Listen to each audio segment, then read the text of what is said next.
हातात घेतलेलं शस्त्र म्हणजे ज्ञानेश्वरी आहे. आणि ती असणारी ज्ञानेश्वरी, तिचं अध्ययन, तिचं अर्थचिंतन, तिचं मनन आपण करतोय, हे माऊलींच्या कृपेशिवाय शक्य नाही.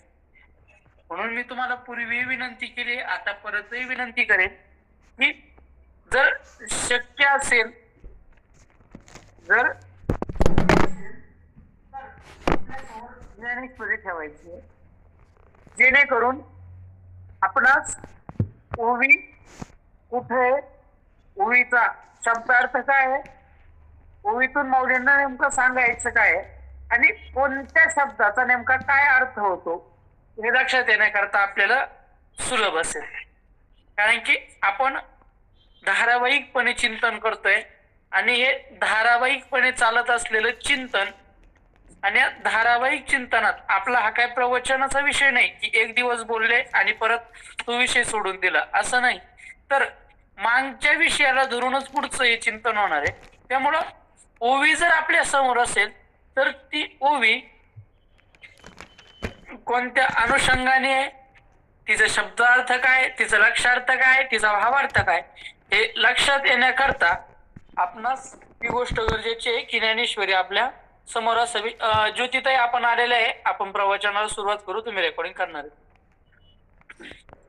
तर आपण आईसाहेब ज्ञानेश्वरीचं चिंतन करत असताना पहिल्या अध्यायात आतापर्यंत माऊलींनी केलेली प्रस्तावना आपण ऐकत होतो. माऊलींनी गणेशाला केलेलं नमन, विश्वात्मक देवाला केलेलं नमन, त्यानंतर आईसाहेब श्री शारदा मातेचं केलेलं नमन, या सर्वांच्या नमनानंतर आपल्या श्रीगुरूंचं केलेलं वर्णन, आणि त्या श्रीगुरूच्या वर्णनानंतर श्री महाभारताची थोरवी माऊली ज्ञानोबरायांनी स्वतःच्या मुखारविंदातून गायली, आणि त्या महाभारताच्या थोरवीनंतर या महाभारतातली ही एक विशेष पर्व जे असणारं भीष्म पर्व, त्या भीष्म पर्वातील भगवान श्रीकृष्ण आणि भक्तराज अर्जुनाच्या संवाद रूप असणारी गीता, ती गीता कशी आहे याचं वर्णन माऊलींनी केलं.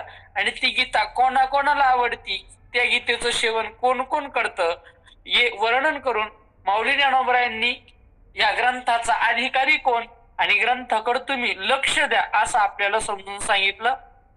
पण आपला अहंकार वाटू नये, अभिमान वाटू नये म्हणून माऊली ज्ञानोबरायांनी पुढं सरतेपणे घेतलं की तुम्हाला मी ही विनंती करतोय, अधिकारवाणीनं बोलतोय असं समजू नका, तुमच्या संतांच्याच ताकदीनं मी बोलणार आहे. म्हणून ती संत कृपा कशी याच्याविषयीचं विवेचन वस्तू सामर्थ्य शक्ती म्हणून माऊलींनी केलं. आणि त्यानंतर निवृत्तीदादांनी सांगितलं की तू संतांच्या स्तवनात जर रममान झाला तर तुला कथेची धारावाहिक पण ते लक्षात राहत नाही. त्यामुळे तू आता हे सगळं बोलण्याच्या भानगडीत पडू नको. तेव्हा श्री गुरु म्हणते राही हे तुझं न बोलावे लगे काही, अरे हे तुला बोलण्याची गरज नाही बाबा. आणि असं माऊली ज्ञानोबरायांना निवृत्तीदादा स्वतः मुखाने म्हटले. मग ज्ञानोबरायांना अति आनंद झाला आणि मग ते आपल्याला विनंती करताय, मग ते श्रोते सज्जनांना विनंती करताय आणि सांगतायत म्हणे परियसा म्हणा अवकाश देऊन या, आता अंतकरणात मोकळी जागा करा. आणि ती मोकळी जागा करून सावकाश अंतकरणाने आता मी काय सांगतो ते ऐका. आणि आता गीतेच्या पहिल्या अध्यायातील पहिल्या श्लोकापासून गीतेच्या भाष्याला सुरुवात होते.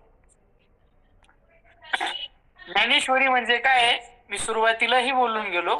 श्री भगवान श्रीकृष्णाच्या मुखारविंदातून द्रवलेलं, श्रवलेलं, निर्माण झालेलं अमृतत्व म्हणजे गीता आहे. अर्जुनाच्या जीवनाचा कल्याण करण्याकरता भगवंतांनी जे तत्वज्ञान अर्जुनाला दिलं ती गीता आहे.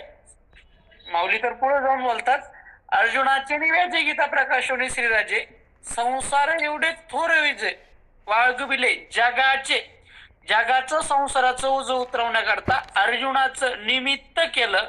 आणि माऊली ज्ञानोबरायन म्हणतात की देवानं अर्जुनाच्या निमित्तानं हे संपूर्ण असणारं गीतेचं तत्वज्ञान आपल्या समोर दिलं. पण गीतेचं तत्वज्ञान हे संस्कृत भाषेत आहे. गीता ही संस्कृत भाषेत आहे.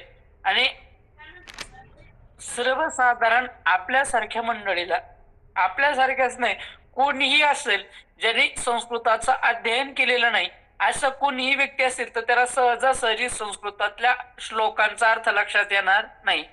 आणि ते श्लोक जीवनात उतरवायचे जर असतील तर त्याकरता पहिले अर्थचिंतन, त्याचा अर्थ काय झाला पाहिजे तर लक्षात आला पाहिजे, तरच ते जीवनात आणता येतील ना. मग ते सर्वसामान्यांपर्यंत यावे म्हणून विश्वसंत निवृत्तीनाथ महाराजांनी सांगितलं, ज्ञाना अरे या गीतेचं तत्वज्ञान आहे ना, या गीतेचं तत्वज्ञान जनमानसापर्यंत पोहोचावं, या गीतेचं तत्वज्ञान प्रत्येक जणाला उपयोगी यावं म्हणून हे तू आपल्या मराठी भाषेत तू काय कर, भाषांतर कर. आणि म्हणून माऊली ज्ञानोबरायांनी देवाचे बोललेले शब्द भाषांतरित केले. आता आपल्याला गीतेच्या पहिल्या अध्यायातील पहिला श्लोक म्हणायचा आहे. तर गीतेतील पहिल्या अध्यायातला पहिला श्लोक मी म्हणतोय, त्यानंतर श्लोकाचा अन्वय होईल, श्लोकाचा अर्थ होईल आणि मग परत आपल्या खाली धारावाहिकपणे चिंतन चाललं. धृतराष्ट्र उवाच धर्मक्षेत्रे कुरुक्षेत्रे समवेतायुयुत्सवः मामका पांडवाश्चैव किम कुर्वत संजय. धृतराष्ट्र उवाच, गीतेची जी सुरुवात झालेली आहे ती कोणापासून? धृतराष्ट्र. आपण पांडव कुळाचा इतिहास पाहून आलोय,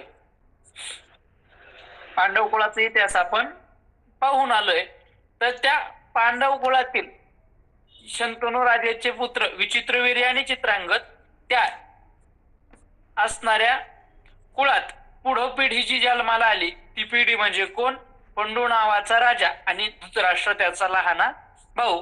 तर हा धृतराष्ट्र जो आहे तर तो पांडवांचा चुलता, कौरवांचा बाप असा असणारा धृतराष्ट्र, त्याच्या जवळ असणारा तो संजय नावाचा व्यक्ती त्या संजयाला विचारतोय काय, संजय हे संजया, धर्मक्षेत्रे कुरुक्षेत्रे, धर्मक्षेत्र असणाऱ्या कुरुक्षेत्रावर समवेता युयुत्सवा, युद्धाच्या अपेक्षेनं एकत्र झालेले, मामकाहा च पांडवाहा एव, माझे आणि त्याचप्रमाणे पांडूचे पुत्र किम कुर्वत, काय करते झाले बरं? संजय धर्मक्षेत्रे कुरुक्षेत्रे समवेता युयुत्सव मामकाहा च पांडवाहा एव किम अकुर्वत, म्हणजे हे संजया धर्मक्षेत्र असणाऱ्या कुरुक्षेत्रावर युद्धाच्या अपेक्षेनं एकत्र झालेले माझ्या आणि पांडवाचे पुत्र काय करते झाले, असा आहे श्लोकाचा सरळ अर्थ. याच्यातून आपल्याला त्या धृतराष्ट्राचा आंधळेपणा लक्षात येतो. धृतराष्ट्र हा फक्त डोळ्याने आंधळा आहे असं नाही. व्यक्ती डोळ्याने आंधळा असेल तरी चालतो, पण विचाराने आणि विवेकाने तो आंधळा नसावा. हे महाभारताचं जे युद्ध झालं त्याला कारणच ह्या धृतराष्ट्राचा मोह आहे, ह्या धृतराष्ट्राचा आंधळेपणा आहे. ते पुढे बोलत असताना आपल्या लक्षात येईलच. माऊली ज्ञानोबा या श्लोकावर विवेचन करत असताना म्हणतात, तरी पुत्र स्नेहे मोहितू धृतराष्ट्र असे पुसतू, म्हणे संजया सांगे मातू कुरुक्षेत्रीची. तरी पुत्र स्नेही मोहितू, माऊली ज्ञानोबरायांनी त्या धृतराष्ट्राकरता एका शब्दाची विशेषणा केली आणि माऊली ज्ञानोबराय म्हणतात की तो धृतराष्ट्र कसा आहे, तरी पुत्र स्नेहे मोहितू. माऊलींचे शब्द आहे, एका छोट्या शब्दात माऊलीने त्याचं वर्णन केलंय, पण पूर्ण त्याचा स्वभाव काय हे माऊली ज्ञानोबराय इथं सांगतात. माऊली म्हणतात तरी पुत्र स्नेहे मोहितू, तू मोहित झालेला आहे. जीवनात आलेला जवळजवळ प्रत्येक जण मोहित आहे. कोण धनाने मोहित आहे, कोण पदाने मोहित आहे, कोण सत्तेनं मोहित आहे, कोण संपत्तीनं मोहित आहे, कोण सौंदर्याने मोहित आहे, कोण शक्तीने मोहित आहे, कोण अहंकाराने मोहित आहे, जो तो ज्याच्या पद्धतीने मोहित आहे, पण जवळजवळ प्रत्येक जण मोहित आहे. तर माऊली म्हणतात हा धृतराष्ट्र कसा मोहित आहे, तरी पुत्र स्नेहे मोहितू, पुत्राच्या स्नेहानं हा मोहित झालेला आहे. पुत्राच्या स्नेहानं याचा विवेक आंधळा झालेला आहे. हा बाहेरून तर आंधळा आहेच, पण पुत्राच्या स्नेहानं आतूनही आंधळा झालेला आहे. आतून आंधळा झाला म्हणजे काय, याच्याजवळ आता निर्णय क्षमता राहिलेली नाही, याच्याजवळ आता विवेक बुद्धी राहिलेली नाही. दुर्योधन चुकतोय हे त्याच्या लक्षात येत नव्हतं का? मला सर्वसाधारण कोणाचे लक्षात येतं की दुर्योधन चुकीचा वागतोय, पण दुर्योधन चुकीचा जरी वागतोय पण तरी देखील तो माझा पुत्र आहे, म्हणून मी त्यालाच पाठिंबा देणार, म्हणून धृतराष्ट्र त्याच्या सोबत उभा आहे. म्हणून माऊली म्हणतात तरी पुत्र स्नेह मोहित. महाभारताचं जे युद्ध झालं, महाभारताचं जे युद्ध झालं त्याला कारणच या धृतराष्ट्राचा मोह आहे. पांडव वनात गेले, द्यूतात हारल्यामुळं ते द्यूतही या धृतराष्ट्राच्याच आज्ञेनं झालं. द्रौपदीचं वस्त्रहरण झालं ते या धृतराष्ट्राच्याच राजसभेत झालं. आणि एवढं काही चुकीचं होत असताना धृतराष्ट्राने काहीच थांबवलं नाही का? तरी पुत्र स्नेह मोहितो. कामावली पुत्र स्नेह मोहितो म्हणतात. पुत्राच्या स्नेहाने तो आंधळा झालेला आहे, तो मोहित झालेला आहे. कशाने? पुत्राच्या स्नेहानं. पांडव वनातून परत आले आणि आल्यानंतर आपल्या राज्याची मागणी करायला लागले की आम्हाला आमचं अर्ध राज्य परत द्या, वाटे दोन करा, आमचं राज्य आम्हाला द्या, तुमचं राज्य तुमच्याकडे ठेवा. खरं तर तसं बघितलं तर युधिष्ठिर हा मोठा होता, युधिष्ठिर हा धर्म न्याय प्रिय होता, म्हणून युधिष्ठिर राजा होण्यास समर्थ होता. पण नाही, माझ्या दुर्योधनालाही राजा बनवायचं या असणाऱ्या त्याच्या हट्टहासापायी, पुत्र स्नेहापायी राज्याचे 2 भाग करायचे ठरले होते. आणि म्हणूनच युधिष्ठिर म्हणत होता मग ठीक आहे, नाही पूर्ण राज्य तर माझा वाटा का व्हायना मला द्या. पण तरी देखील दुर्योधन अर्धा वाटा द्यायला तयार नाही. मग दुर्योधन तयार नाही तर पुत्राच्या स्नेहानं मोहित झालेला धृतराष्ट्रही द्यायला तयार. भगवान श्रीकृष्णाला युधिष्ठिराने बोलवून घेतलं आणि सांगितलं, कृष्णा हे बघ, आता ते अर्ध राज्य द्यायला तयार नाहीये, पण निदान आम्हा 5 भावांकरता 5 गावं तरी तू मागून आण. आम्हाला 5 गावं जरी मिळाले तरी आम्ही निवांतपणे राहू. तू शांतीदूत म्हणून जा आणि आमच्याकरता 5 गावाची योजना कर. 5 गावं आम्हाला मागून दे आणि 5 गावं जर दिले तर आम्ही काही युद्ध करणार नाही का? युद्ध जर केलं तर तिकडून लढणारे हे आपलेच आहे आणि इकडून लढणारे हे आपलेच आहे, म्हणजे आपलेच माणसं मारल्या जातील. देवा तू शांतीदूत म्हणून जा. देवाला काय जायची इच्छा नव्हती, पण युधिष्ठिर मोठे होते म्हणून ते निघाले. देव निघाले, पण देवाने विचार केला या पांडवांच्या घरात एक युधिष्ठिर थोडीच आहे, आपण सल्ला घेऊ. म्हणे कोणाचा? भीमाचा. भीमाकडे गेले आणि सांगितलं, भीमदादा युधिष्ठिर भैयांनी सांगितलंय जा आणि युद्ध रहित करू नये. भीमदादा बोलले. आता भीमदादा शेवटी दादाच ना. गुरुवर्य गाथा मूर्ती रामभाऊ बाबा बोलत असतात, दादा दादा दादा कोण? ज्याचा मेंदू असतो आधा तो दादा. प्रवचनाला कोण दादा नाही येत ना? नाही. माहिती करता सांगतो, माझं घरचं नाव दादा आहे आणि समाजातही मला वय हो दादा म्हणूनच ओळखता. मग माझा पण आधा आहे की काही अंदाज नाही. तर भीम दादा युधिष्ठिर यांनी सांगितलं युद्ध रहित करू नये. भीमदादाने सांगितलं, भैयाला काही कळत नाही का? मी प्रतिज्ञा केली आहे त्या दुःशासनाची छाती फोडण्याची आणि दुर्योधनाची मांडी फोडण्याची. त्या प्रतिज्ञा मी कधी पूर्ण करायच्या, त्याच्यामुळे युद्ध झालंच पाहिजे. देवानं विचार केला, आता एक मत कोणाला आहे? युद्ध नको, हे युधिष्ठिराचं मत. दुसरं मत आहे भीमाचं, युद्ध झालंच पाहिजे. आता त्यांनी विचारलं 2 सारखे मत आहे, आता पुढं मतदान घ्यावंच लागन. म्हणून मग अर्जुनाकडे गेला आणि विचारला, अर्जुना युद्ध हवं की नको? युधिष्ठिर भाई यांनी सांगितलं की युद्ध रहित करू नये. अर्जुनाने सांगितलं, देवा अरे मी इंद्रलोकात जाऊन देवलोकात जाऊन विविध प्रकारचे शस्त्रास्त्र मिळवले, तपश्चर्या करून पाशुपती अस्त्र मिळवलं. कशा करता? युद्धाकरताच मिळवलंय देवा, मला युद्ध पाहिजेच आहे. आता 2 मतं पडले. कोणाला? युद्धाला 2 मतं, भीमाचं 1 आणि अर्जुनाचं 1. युधिष्ठिराचं मत युद्धाला नाहीये. देवाने विचार केला, चला नकुल सहदेवाकडे जाऊ. नकुल सहदेवाकडे गेले आणि सांगितलं, तुम्हाला सल्ला विचारायचा आहे. म्हणे काय, युद्ध हवं की नको हे तुम्हाला विचारायचं आहे. युधिष्ठिर भैया म्हणतात असं म्हटल्यानंतर नकुल देवाने सांगितलं, तुम्ही ते काय म्हणतात हे आम्हाला सांगूच नका. युधिष्ठिर भैया जे म्हणतील त्याला आमची सहमती आहे. मग ते म्हटले युद्ध करायचं तर आम्ही मरायलाही तयार आहे, आणि ते जर म्हटले की युद्ध नाही करायचं, भिक्षा मागून पोट भरायचं, तर आम्ही त्यालाही तयार आहे. तुम्ही बघा आपली संस्कृती किती श्रेष्ठ आहे. सावत्र भाऊ आहेत दोघं, तरी म्हणताय आमचा भाऊ जे म्हणेल ते करायला आम्ही दोघंही तयार आहे. झालं. देवानं विचार केला, आता किती मत झाले. युधिष्ठिर म्हणतोय युद्ध नको, भीम म्हणतोय युद्ध हवं, अर्जुन म्हणतोय युद्ध हवं, नकुल म्हणतोय युद्ध नको, आणि सहदेवही म्हणतोय युद्ध नको. एकीक 3 एकीक 2. देव म्हणतो आता कसं करायचं. मग देवाच्या लक्षात आलं की आपली बहीण अजून शिल्लक आहे पांडवांच्या घरात, म्हणून ते द्रौपदी आई साहेबांकडे गेले आणि विचारलं, द्रौपदी कृष्णे, कारण की आई साहेब द्रौपदीचं एक नाव कृष्ण आहे. काय नाव आहे? कृष्णा. कृष्णाची ती बहीण आहे, भगवान श्रीकृष्णाची बहीण आहे. हा श्रीकृष्ण आणि ती कृष्णा.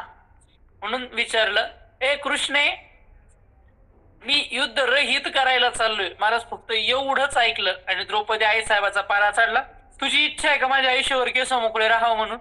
युद्ध जर झालं नाही, त्या कौरवाच्या रक्ताने जर माझ्या नवऱ्याने म्हणजे भीमाने जर माझे केस धुतले नाही, तर मला आयुष्यावर वेणी घालता यायची नाही. तुला असे केस आयुष्यावर माझे ठेवायचे असतील तर कर युद्ध रहित.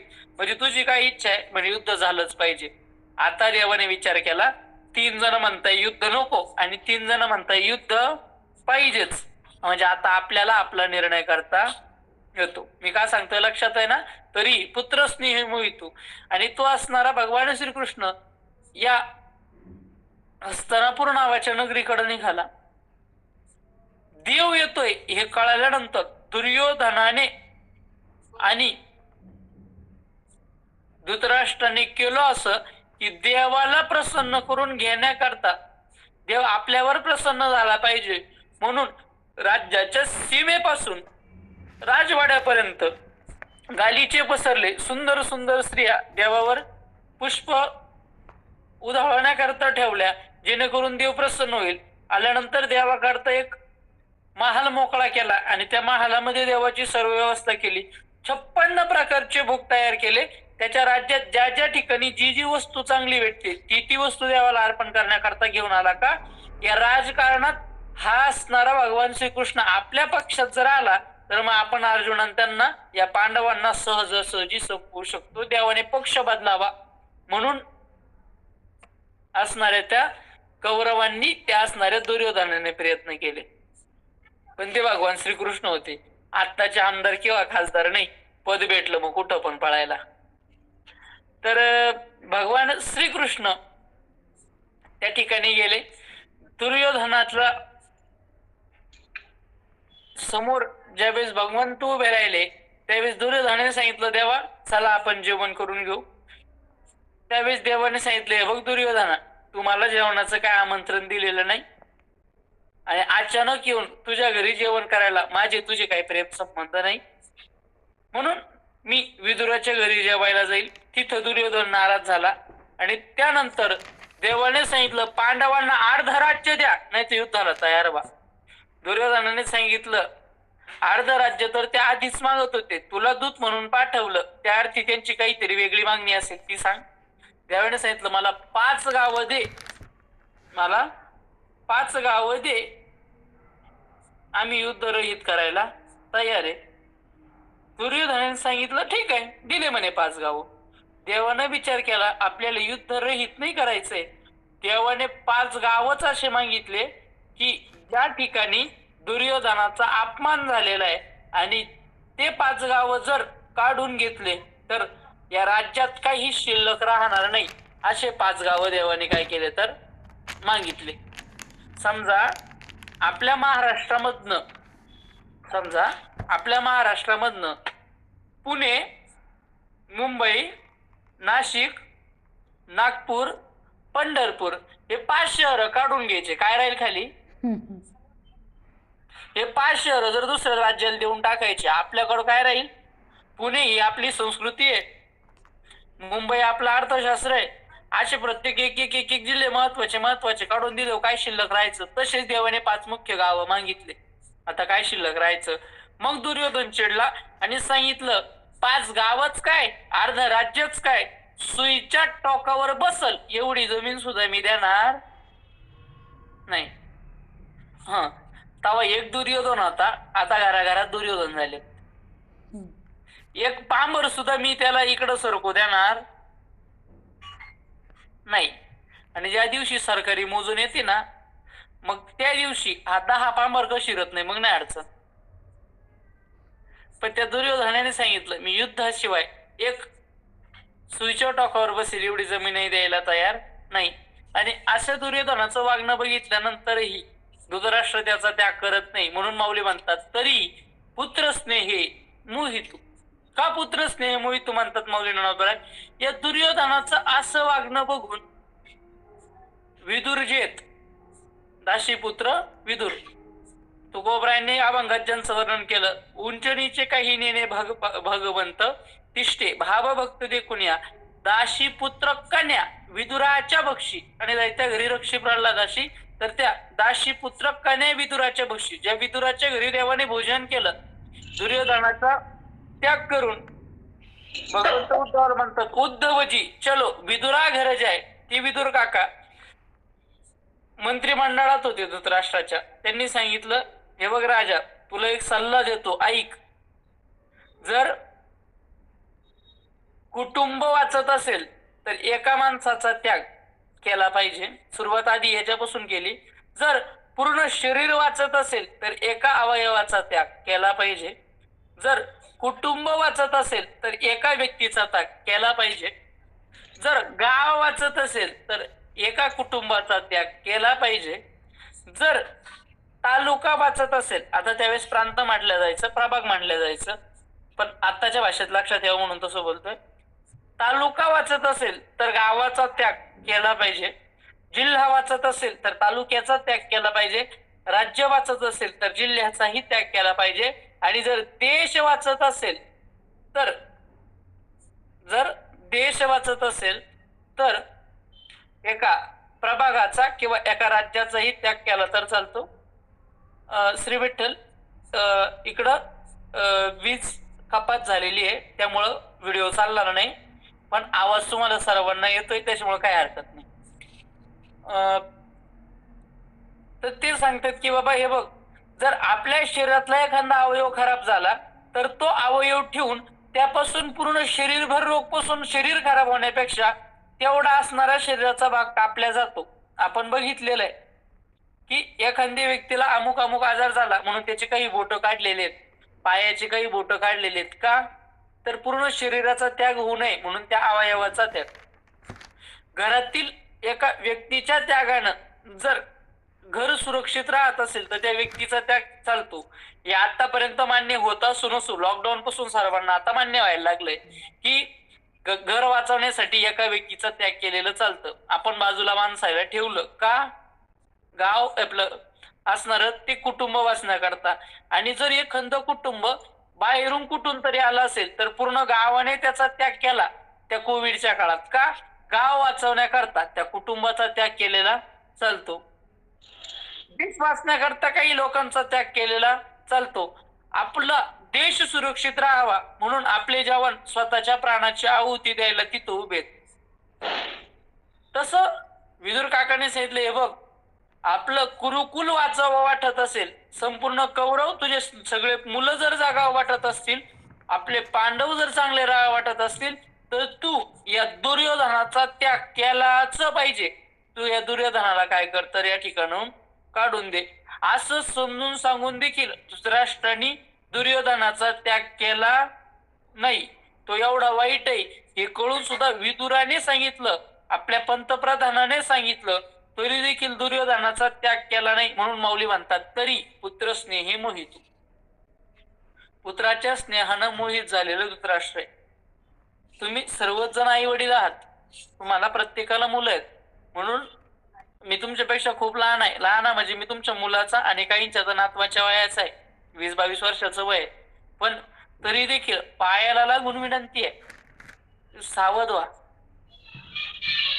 पुत्रस्नेहाने मोहित होऊ नका. जर पोरग चुकत असेल तर त्या चुकीला चुकच म्हणा, मुलाच्या चुकीवर पांघरून घालू नका. हा, त्याच्या नजरेत आपण वाईट झालो तरी चालेल, फक्त त्याचं वागणं वाईट व्हायला नको. येईल राग त्याला. तुम्ही एखादं त्याचं चुकीच्या कामात तुम्ही त्याला अडवलं, चिडले, ओरडले, एखादी ठेवून दिली, येईल राग. तात्पुरता त्याला लागेल, पण त्याचं आयुष्याचं कल्याण होईल. आपल्या मुलाच्या चुका आपण कधीच झाकायच्या नसतात आणि आपल्या मुलाच्या चुकीला आपण कधीच प्रोत्साहन द्यायचं नसतं. ज्यांनी ज्यांनी आपल्या मुलाच्या चुका झाकल्या आणि ज्यांनी ज्यांनी आपल्या मुलाच्या चुकांना प्रोत्साहन दिलं, ते आई वडील भविष्यात पश्चात, आणि मग त्यांना रडायलाही माणूस भेटत नाही. आणि हे फक्त बोलतोय असं नाही, तर माझ्या डोळ्यासमोर घडलेल्या अशा काही घटना आहेत. जर कोणाला जर बघायच्याच असतील तर संपर्क करा, मी तुम्हाला त्या घटना दाखवतो देखील. की आधी त्यांनी त्यांच्या मुलाचे दोष लपवले समाजापासून, पण ते दोष आज इतके वरचढ झाले की ते त्यांना त्रासदायक ठरतात. त्यामुळं आपल्या मुलाचेच असो असं नाही, आपला मुलगा आहे, आपली मुलगी, कोणी असो, दोष दर्शन झालं की त्याच ठिकाणी त्याला थांबवणं. आपला भाऊ असो, आपली बहीण असो, कोणी असो, आपल्या संबंधितलं कोणी असो, त्याच्या स्नेहाने मोहित न होऊन त्याची जी चूक आहे त्याला त्या ठिकाणी दाखवणं. का? भविष्यात त्याचं वाटोळ होणार आहे, म्हणून आपण त्या गोष्टीला जपलं पाहिजे. दुर्योधन चुकत होता, त्याला जर धृतराष्ट्राने थांबवलं असतं तर न दुर्योधन बिघडला असता, न महाभारताचं युद्ध झालं असतं, न सगळे कौरव मेले असते. एवढं वाटोळ झालं फक्त याच्या पुत्र स्नेहामुळं. म्हणून माऊली ज्ञानोबराय पहिला शब्द वापरतात, तरी पुत्र स्नेहे मोहितू. पुत्राच्या स्नेहानं मोहित झालेला, पुत्राच्या स्नेहानं मोहित झालेला. धृतराष्ट्र किती पुत्र स्नेह मोहित आहे माहितीये? ज्या वेळेस महाभारताचं युद्ध संपलं, सगळे कौरव मारले गेले, त्यावेळेस धृतराष्ट्र रडायला लागला की माझं एकही पोरग शिल्लक राहिलं नाही, एकही पोरग शिल्लक राहिलं नाही. विचार केला, भीमाला पत्र पाठवलं की भीमा, पांडवांनो, तुम्हाला जसा मी आहे तसं मला तुम्ही आहे. माझे आता एकही पुत्र शिल्लक राहिलेला नाही, माझ्याकरता तुम्हीच माझे मुलं आहे रे, मला भेटायला महालात. असं म्हणल्यानंतर पांडवांना वाटलं काकांना पश्चाताप झालाय, चला काकांचं दर्शन करून येऊ. म्हणून ते काकांना भेटण्याकरता आले. पण भगवान श्रीकृष्ण त्यांच्या सोबत आले आणि भगवान आल्यानंतर त्या ठिकाणी पांडवांसोबत भगवंत त्या महालात प्रवेश करते झाले. तिथं धृतराष्ट्राने सांगितलं, भीमा ये आणि मला मिठी मार, भीमा ये आणि मला मिठी मार. देवाने सांगितलं, भीमा तू नको जाऊ. म्हणजे देवा का? खुणवलं फक्त. शेजारी पुतळा आहे, तो पुतळा लोखंडाचा होता, तो पुतळा बरोबर भीमाच्या आकाराचा होता. आता तुम्ही म्हणाल अचानक भीमाच्या आकाराचा आणि लोखंडाचा पुतळा आला कुठून महाराज? तर त्या दुर्योधनाला गदेचा सराव करण्याकरता एक लोखंडी पुतळा त्यानं तयार केला होता. आणि मग भीमाचाच का बर? तर त्याला भीमाला पाहिल्यानंतर राग जास्त यायचा आणि मग तयारी चांगली जोरात व्हायची, म्हणून त्यानं भीमाचा पुतळा बनवून घेतलेला होता. तो लोखंडी पुतळा तिथंच होता. देवाने तो पुतळा घेऊन आले. काकाने हात पसरवले, सांगितलं, भीमा ये इकडं, भीमा ये इकडं, मला आलिंगन दे भीमा. आणि भीमाने सांगितलं, हो काका येतोय येतोय. असं म्हणत म्हणत पुतळा ढकलत ढकलत ढकलत काकाजवळ आणला. मी पुत्र स्नेह मोहित सांगतोय हा. धृतराष्ट्र किती पुत्र स्नेहाने मोहित आहे. तर त्या धृतराष्ट्र जवळ पुतळा गेला गेला गेला आणि ज्यावेळेस धृतराष्ट्राने कवळी मारली, कवळी मारल्यानंतर अशी काडकन कवळी आवरली की तो लोखंडी असणारा पुतळा तुटून गेला. त्या कवळीनं लोखंडी पुतळा तुटून गेला आणि मग भीमदादाची ट्यूब पेटली का देवाने आपल्याला काबर मागं ठेवलं. जर त्या पुतळ्याऐवजी आपण गेलो असतो तर पुतळ्याचा चुरा झाला तसा आपला पण चुरा झाला असता. त्या धृतराष्ट्राने विचार केला, या भीमानं माझे 100 मारले. तुम्हाला बहुतेकांना माहित असेल, कदाचित नसेल, पण महाभारताचा महानायक भीम आहे. 100चे 100 कौरव एकट्या भीमाने मारले. एकही कौरव दुसरा कोणीच मारलेला नाही. जेवढे कौरव आहेत तेवढेचे तेवढे कौरव एकट्या भीमाने मारलाय, एकही कौरव दुसऱ्याला त्यांना मारू दिलेला नाहीये. आणि मग तो राग मनात होता आणि त्या रागापायी हे आपलेच पुतणे हे लक्षात न राहता आपल्याच दर्शनाला हे पुतणे आलेले हे लक्षात न घेता कवळी त्या पुतळ्याला मारली आणि त्याचा भीम म्हणून चुरा करून टाकला. म्हणून माऊली ज्ञानोबा म्हणतात, तरी पुत्र स्नेहे मोहितू, पुत्राच्या स्नेहानं मोहित झालेला तो धृतराष्ट्र आहे. कोण येतो? धृतराष्ट्र असे पुसतू, तो धृतराष्ट्र आहे आणि तो काय करतोय? पुसतू. आता पुसणं हा जुन्या मराठीतला शब्द आहे, आजकाल काही कोणी वापरत नाही. आपण म्हणतो काही करायचंय त्यांना विचारून घ्या. त्यांना काय करा? विचारून घ्या. जुन्या काळात म्हणायचे पुसणं म्हणून एक शब्द आहे पा. कुठं जायचंय? पंढरपूरला का? ठीक आहे, मग रस्ता कसा आहे? वाट्याने थोडी विचारपूस करून घ्या. काय करून घ्या? वाट्याने थोडीशी विचारपूस करून घ्या. विचारणं हा आत्ताचा शब्द आणि पुसणं हा जुना शब्द.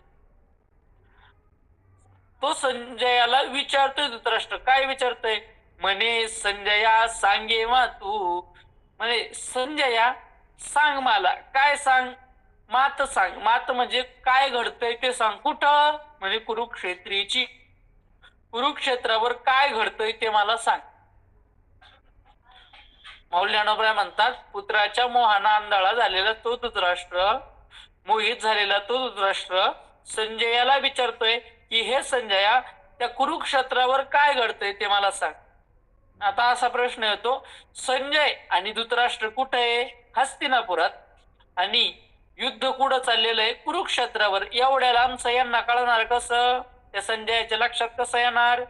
तर गीतेच्या शेवटी शेवटी संजयाने स्वतः सांगितलेलं आहे की व्यास भगवंतांनी माझ्यावर खूप कृपा करून मला दिव्य दृष्टी दिली आणि त्या दिव्य दृष्टीमुळं मी कोणत्याही ठिकाणचं आणि काहीही कोणत्याही काळात काय करू शकतो? तर पाहू आणि ऐकू शकतो. म्हणून त्या कुरुक्षेत्रावर काय चालू आहे ते त्याला समोरासमोर दिसायचं. आणि म्हणून त्या संजयाला धृतराष्ट्र विचारतोय की त्या ठिकाणी काय चालू आहे?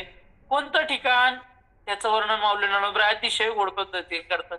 जे धर्मालय म्हणजे जेथ पांडवानी माझे गेले असती व्याजे झुंजाचेनी. माऊली म्हणतात जे धर्मालय म्हणजे जे धर्माचं आलंय, कुरुक्षेत्राचं वर्णन करत असताना माऊली ज्ञानोबांनी दोनच शब्दात केलं पण अतिशय गोड केलं. माऊली म्हणतात जे धर्मालय म्हणजे देवानी सांगितलंय धर्मक्षेत्रे. धर्मक्षेत्रे शब्दाचाच अर्थ आहे धर्मालय, धर्माचं आलय, धर्माचं राहण्याचं ठिकाण. कुरुक्षेत्र अत्यंत पवित्र ठिकाण आहे. भगवान श्री दत्तात्रयाचे जे विविध स्थान सांगितलेत की भगवान दत्तात्रय कुठं असतात? माऊली ज्ञानोबा म्हणतात, पहिलं मेरूचे शिखरी, एक योगी निराकारी, मुद्रा लावून खेचरी, तो प्राणायामी बैसला किंवा तो ब्रह्मपदी बैसला. कुठं? पहिलं मेरूची शिखरी, मेरू पर्वतावर त्यांचं वास्तव्य. मग ते स्नाना करता कुठं येतात? म्हणे गंगेत येतात. कुठं? वाराणसीला. आणि आचमना करता जर कुठं जात असतील तर ते कुरुक्षेत्रावर. भगवान दत्तात्रयाचं आपल्याला पूर्ण दिनचर्यात माहितीये जवळजवळ. ते भिक्षेला कुठं असतात, जेवण कुठं करतात, प्रवचन कुठं करतात, तांबूल विडा कुठं सेवन करतात, झोपतात कुठं, जेवणाचं ठिकाण कोणतंय, विश्रांतीचं ठिकाण कोणतंय, योगाचं ठिकाण कोणतंय, आपल्या सर्वांना माहितीये. त्याच्यापैकी आपण तर परम भाग्यवान आहे की त्यापैकी भिक्षे करता, तांबुला करता, जेवण्याकरता आणि झोपण्याकरता ते आपल्या महाराष्ट्रात असतात. ती विविध शहरं आपल्याला माहिती. एखाद्या दिवशी योगाने आलं तर त्याचंही वर्णन आपण करून जाऊ. पण आचमना करता भगवान श्री दत्तात्रय त्या असणाऱ्या कुरुक्षेत्रावर जातात. इतकं ते पवित्र स्थान आहे. इतिहासाच्या दृष्टीनं जरी विचार केला तरी शास्त्रज्ञांनी हे मान्य केलंय की मानवी संस्कृतीची जडणघडण, मानवी संस्कृतीला ज्ञानाची परंपरा या नैमिषारण्याने आणि कुरुक्षेत्रानेच दिलेली आहे. या ठिकाणावरूनच ज्ञान प्रसारित झालं. ते कुरुक्षेत्र आहे. म्हणून माऊली म्हणतात ते कुरुक्षेत्र सामान्यच नाही, धर्मालय म्हणजे धर्माचं ते काय तर आलय, आलय म्हणजे स्थान. माऊली म्हणतात जे धर्मालय म्हणजे, आणि अशा असणारे जे धर्मालय ते कुरुक्षेत्र, तेथ पांडव आणि माझे. तो धृतराष्ट्र काय म्हणतोय, त्या ठिकाणी पांडव, पांडव म्हणजे कोण, पंडूचे मुलं म्हणजे पांडव, पंडूचे मुलं म्हणजे पांडव, आणि माझे मुलं म्हणजे दुर्योधन आणि त्याचे सगळे भाऊ हे माझे, आणि युधिष्ठिर, भीम, अर्जुन, नकुल, सहदेव हे पांडूचे. जो युधिष्ठिर, जो भीम, जो अर्जुन, जो नकुल आणि जो सहदेव यांना आपलं म्हणायचा, माझं म्हणायचा, तो धृतराष्ट्र पांडवांना माझं म्हणायला तयार नाही. तो काय म्हणतोय, तेथ पांडव आणि माझे, पांडव आणि माझे कौरव म्हणजे युधिष्ठिर ती पंडूचे आहेत, ते माझे नाही आहेत. आणि हे कोणाचे आहेत तर माझे. म्हणून माऊली ज्ञानोबरायांनी त्याला पुत्र स्नेहाने मोहित म्हणलेलं आहे. म्हणून तो आंधळा, मी सुरुवातीला म्हटलो तो डोळ्याने आंधळा आहे असं नाही, विवेकाने आंधळा आहे. आता त्यांना वडील नाही आहेत, वडिलांचं देहांत झालेलं आहे. आपला काकाच आपल्या वडिलांच्या स्थानावर आहे, आपला ते आधार आहे असं मानून ते चालत होते. आणि तोच असणारा धृतराष्ट्र काय म्हणतोय, तेथ पांडव आणि माझे कौरव आणि पांडव गेले असती व्याजी झुंजाचे, त्या ठिकाणी ते झुंजाचे व्याजे गेले असते. ते कशा करता गेलेले आहेत तर झुंजण्याकरता म्हणजे युद्ध करण्याकरता, युद्धाच्या निमित्तानं त्या ठिकाणी ते गेलेले आहेत. तर असे जे तरी तीही ये तुला अवसरी, काय की जत असे एर एरी, ते झडकरी कथन करी मज प्रती, तरी तीही ये तुला अवसरी. आता ते त्या ठिकाणी जे एकत्र झालेले माझे आणि पांडवाचे पुत्र आहेत, या प्रसंगाला आता सद्यस्थितीला काय खिजत असेल, एकमेकाला त्यांनी काय केलं, युद्धाच्या अपेक्षेने तिथे गेले तर खरंय, पण तिथं जाऊन ते काय करताय असं असणारा तो धृतराष्ट्र विचारतोय की संजया, युद्धाच्या अपेक्षेने गेलेले माझे आणि पांडवाचे जे पोर आहे तर ते तिथं जाऊन काय करताय, ते झडकरी कथन करी मज प्रती, ते सांगायला तुम्हाला वेळ लावू नको, झडकरी पटकन सांग ते तिथं गेले आणि तिथं जाऊन काय करताय. पहिल्या श्लोकाचा अर्थ सर्वांच्या लक्षात आला असेल असं मी गृहीत धरतो. माऊलींचं पहिल्या श्लोकावरचं विवेचन संपलं. भगवंताने सांगितलं, धर्मक्षेत्रे कुरुक्षेत्रे समवेता युत्सव मामका पांडवाक्षेप किम कुर्वत संजय. संजया, युद्धाच्या अपेक्षेनं रणभूमीवर कुरुक्षेत्रावर एकत्र झालेले माझे आणि पंडूराजाचे मुलं काय करू राहिले, काय करत आहे, काय करते झाले. तर त्यावेळेस संजय उत्तर देतोय, दृष्ट्वा तू पांडवानीकम यूढम दुर्योधनस्तदा आचार्यमुपसंगम्य राजा वचनमब्रवीत्, पश्येतां पाण्डुपुत्राणाम् आचार्यमतिं च यूढां द्रुपदपुत्रेण तव शिष्येण धीमता. तो संजय व्यासांनी त्याला आशीर्वाद दिलेला आहे की तुला कुठलंही ऐकू येईल आणि दिसेल, कोणत्याही स्थितीत कोणत्याही स्थानावर तुला ऐकू येईल आणि प्रत्यक्ष डोळ्याला दिसेल. म्हणून तो संजय त्या ठिकाणचा असणार पाहून काय करतोय आता तर सांगतोय, निस्वार्थ पांडवानिकम एवढं दुर्योधन असतं आचार्य उपसंगम राजा वचन वगैरे, पांडवानिकम यूढम दृष्ट्वा तदा दुर्योधन आचार्य उपसंगम्य राजा वचनम अब्रवीत. अन्वय व्यवस्थित आहे का? तदा म्हणजे तेव्हा, यूढम पांडवानिकम दृष्ट्वा रचलेल्या त्या पांडव सैन्याला बघून तो दुर्योधन आचार्यम उपसंगम्य असणाऱ्या द्रोणाजवळ जाऊन राजा वचनम अब्रवीत, राजा म्हणजे तो दुर्योधन असं बोलता झाला. परत एकदा सांगतोय, तदा म्हणजे तेव्हा, पांडवानिकम युढम पांडवानिकम दृष्ट्वा रचलेलं व्यूहरचनेने युक्त असलेलं पांडवांचं सैन्य बघून आचार्य उपसंगम्य आचार्यांच्या जवळ जाऊन राजा वचनम अब्रवीत, राजा म्हणजे दुर्योधन असं वाक्य बोलता झाला. काय बोलला होतो दुर्योधन? पश्यैताम पांडुपुत्राणाम आचार्य महतींचमूम युडाम द्रुपदपुत्रेण तव शिष्येन विमताम.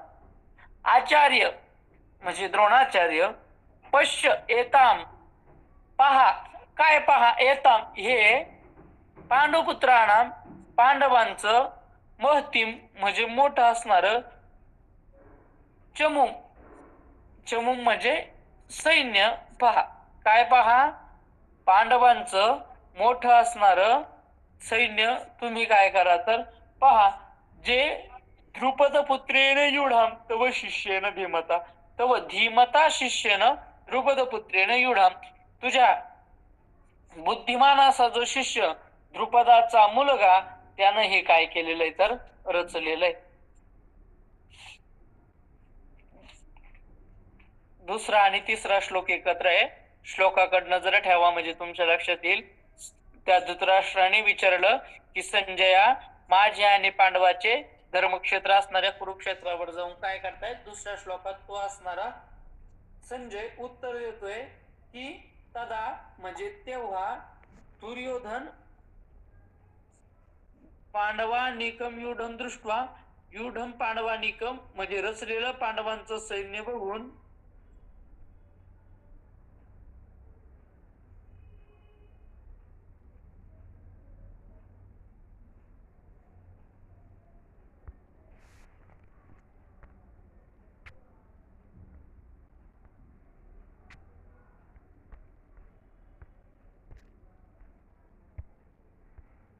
आचार्यम उपसंगम्य, आचार्य म्हणजे द्रोणाचार्यांच्या जवळ जाऊन राजा म्हणजे दुर्योधन वचनम अब्रवीत असं वाक्य बोलता झाला. म्हणजे पांडवांचं ते सैन्य बघितलं दुर्योधनानं रचलेलं आणि द्रोणाचार्यांच्या जवळ गेला आणि बोलला. काय बोलला ते तिसऱ्या श्लोकात सांगतात. आचार्य म्हणजे द्रोणाचार्य, पश्य पहा, काय पहा, एताम म्हणजे हे पांडुपुत्रांना म्हणजे पंडुराजाच्या मुलाचं म्हणजे पांडवांचं, महतीम म्हणजे मोठं, चमू म्हणजे सैन्य पहा.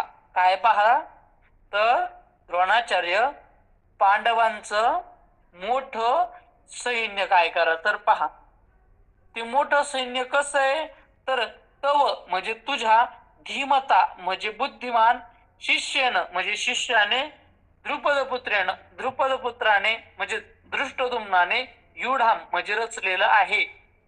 म्हणजे तो दुर्योधन पांडवांचं सैन्य बघून द्रोणाचार्यांजवळ गेला आणि द्रोणाचार्यांना सांगतोय की आचार्य पांडवांचं रचलेलं मोठं सैन्य पहा, जे दुसरं तिसरं कोणीच रचलं नाही. मग कोणी रचलंय? तुझाच शिष्य आहे जो बुद्धिमान आहे आणि तो तुझा शिष्य आहे आणि त्याचं नाव काय तर द्रुपद पुत्रेनं, द्रुपदाचा जो पुत्र आहे म्हणजे जो दृष्टद्युम्न आहे त्यानं हे काय केलेलं आहे रचलेलं आहे. याच श्लोकावर विवेचन मौल्यनाथ काय करतात. ती वेळी तो संजय बोले म्हणे पांडव सैन्य उचलले, जैसे महाप्रलयी पसरले वृतांत मुख. ती वेळी तो संजय बोले, ती वेळी म्हणजे कधी? त्या वेळेला. कोणत्या वेळेला? धृतराष्ट्राने विचारलं त्या वेळेला. माझी मुलं पांडवांची मुलं काय करतात हे विचारलं त्या वेळेला म्हणे पांडव सैन्य उचलले, पांडवांचं सैन्य असं खवळलेलं आहे जैसा महाप्रलय पसरले कृतांत मुख. जसा महाप्रलयाच्या वेळेस युगाच्या शेवटी अंताच्या वेळेस वृतांत म्हणजे काळ हा मुखाचा जबडा वासून ठेवतो सगळं जग गिळण्याकरता, तसं या पांडवाच्या सैन्यानं मुख उचललेलं आहे. तैसे ते घनदाट उठावले एक वाट, जैसे उसळले काळ कुट तरी कवन. तैसे ते घनदाट ते अत्यंत दाटीवाटीनं उभं आहे. उठावले एक वट एकदमच असं सैन्य उसळून आलेलं आहे. माऊली म्हणतात जसं काळकूट नावाचं विष उठलं आता ते धरायचं कोणी? जे काळकूट भगवान शंकराने पिलं ते काळकूट जर अचानक उठलं तर ते कोणी धरायचं? किंवा माऊली ज्ञानोबा अजून दृष्टांत देऊन सांगतात. पांडवांच्या सैन्याचं वर्णन चाललंय किती भयानक ते आहेत. माऊलीने आधी सांगितलं की जसं काळाच्या वेळेस, महाकाळ प्रळयाच्या वेळेस जसं तोंड पसरून ठेवतो तसं हे सैन्य उठलेलं आहे. माऊली म्हणतात की काळकूट नावाचं विष पसरल्यानंतर ते उठल्यानंतर त्याला कोणी आवरू शकेल का? कोण धरेल त्याला? किंवा माऊली म्हणतात ना तरी वडवा नळ साधू कला, प्रळय वाते पोखला, समुद्र शोषोनी उधवला अंबरासी. माऊली म्हणतात वडवानळ साधू कला. वडवानळ म्हणजे अग्नी, पण कोणता अग्नी? वडवानळ म्हणजे समुद्रात लागलेला अग्नी. आपल्याकडं अग्नी करता वेगवेगळे नाग आहे, तोच अग्नी आहे पण स्थान बदललं की त्याचं नाव बदलतं. तोच अग्नी आहे, अग्नी तोच आहे पण स्थान बदललं नाव. तोच अग्नी पोटात आला आपण त्याला काय म्हणतो? जठर अग्नी. तोच अग्नी होमात गेला त्याला आपण म्हणतो होमाग्नी. तोच अग्नी प्रेताला दिला आपण म्हणतो भडाग्नी. आणि तोच अग्नी समुद्रात पेटला की त्याला म्हणतात वडवानळ. तो वडवानळ नावाचा अग्नी माऊली म्हणतात ना तरी वडवानळ साधूकाला. माऊली म्हणतात की समुद्रात तो अग्नी भडकला, प्रळय वाती पोकला आणि सोसाट्याचा वारा सुटला. आता वारा सुटल्यावर आग विजते का वाढते? समजा गंजीला आग लागली, चाऱ्याच्या वाळलेली गंजी आहे मोठी रचलेली, आणि त्याला आग लागली आणि जोरात वारा सुटला तर काय होतं? त्याला जळून जात. तस तो असणारा अग्नी पेटला आणि त्याला प्रळयाचा असणारा महावात त्याला जोडी झाला. आता त्यानं काय केलं तर संपूर्ण समुद्र जाळून टाकला, कोरडा केला आणि आकाशापर्यंत त्याच्या लाटा जायला लागल्या. माऊली म्हणतात हे जसं भयानक आहे का? विचार करा तुम्ही की अग्नी लागला आणि समुद्र सुकून टाकला, एवढा तो मोठा अग्नी. आता समुद्र सुकवायला किती अग्नी लागेल? तेवढा अग्नी पेटला आणि तो आकाशापर्यंत त्याच्या लाह्या जायला लागल्या. हे जसं भयानक आहे. माऊली म्हणतात तैसे दळ धुरभर नाना व्यूही परिकर, अवगमले भयासुर ते काळी. माऊली म्हणतात त्याप्रमाणे दळ धुरभर तसेच असणारे हे दळ म्हणजे पांडव सैन्यातले दल विविध प्रकारचे. ते कसे तर नानाविही परिकर, तर विविध प्रकारच्या रचनेनं युक्त आहेत. अनेक प्रकारची व्यूहरचना त्याच्यात केलेली आहे. अवगमले भयासुर ती काळी, आधी ज्या कल्पना केल्या त्या कल्पना कशा भयानक आहे. माऊली म्हणतात तसंच ह्या असणाऱ्या सैन्याकडे बघून त्यावेळेला भयासूर दाटलं, म्हणजे आम्हाला भीती वाटेल असं वातावरण निर्माण झालेलं होतं. आणि पण ते असं वातावरण बघून ते देखुनिया दुर्योधने अवहेरिले कवने माने, जैसे नगनिजे गटपंचानने गज घटाते. माऊली म्हणतात ते दुर्योधनानं पाहिलं, ते देखिलिया दुर्योधने, ते देखुनिया दुर्योधने. माऊली म्हणतात ते दुर्योधनानं पाहिलं मात्र त्यानं काय केलं? अवहेरिले, त्यानं त्याचा अवहेर केला, म्हणजे त्याच्याकडे लक्ष दिलं नाही. ते काही त्याला लय विशेष असं काही वाटलं नाही. सहजासहजी त्यानं त्याच्याकडे पाहिलं आणि अवहेरिले असं त्याला न कळत केलं. आताच्या भाषेत सांगायचं झालं तर इग्नोर केलं. त्या असणाऱ्या पांडव सैन्याकडे लक्ष दिलं नाही का हे काही लय विशेष नाही. कसं? माऊली म्हणतात जैसे न गणिजे पंचानने गज घाटाते, जसा एखादा दिपाड सिंह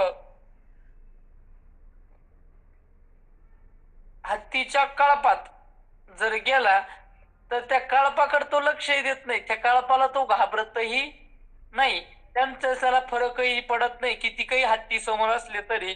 तसं माऊली म्हणतात की दुर्योधनानं त्या सैनिकाकडे इतक्या तुच्छ भावनेनं पाहिलं, इतका त्याचा अवहेर केला, जसा असणारा सिंह त्या हत्तीच्या असणाऱ्या मेळाला कळपाला घाबरत नाही, तसा दुर्योधनानं या पांडव सैन्याचा काय केला तर अवहेर केला.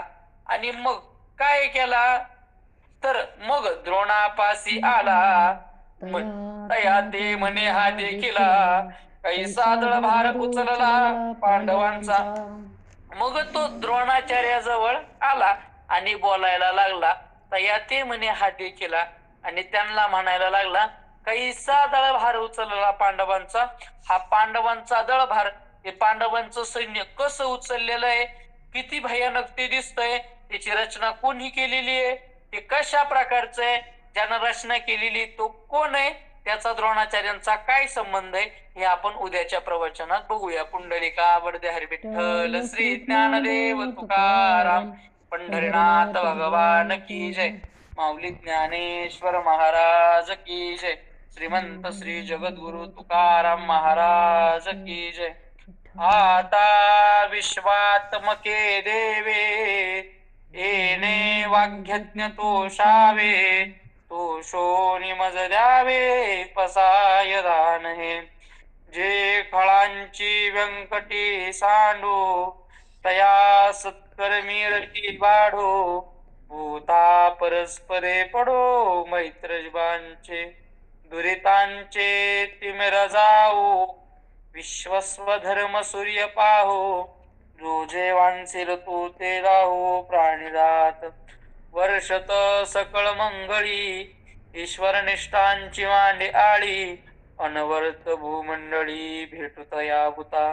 चला कल्पतरुचे चेतना चित्ता मनीचे गाव, बोलती जे अर्णव पियुषांचे, चंद्रमे जे अलांछन, मार्तंड जे तापहीन, ते सर्वाही सदा सज्जन, सोय रे होतु किंबहुना सर्व सुखी, पूर्ण होनी तिन्ही लोकी, भजिजो आदि पुरखी अखंडित, आणि ग्रंथोपजीविये विशेषे लोकिये, द्रष्टा दृष्ट विजय होवा विजय.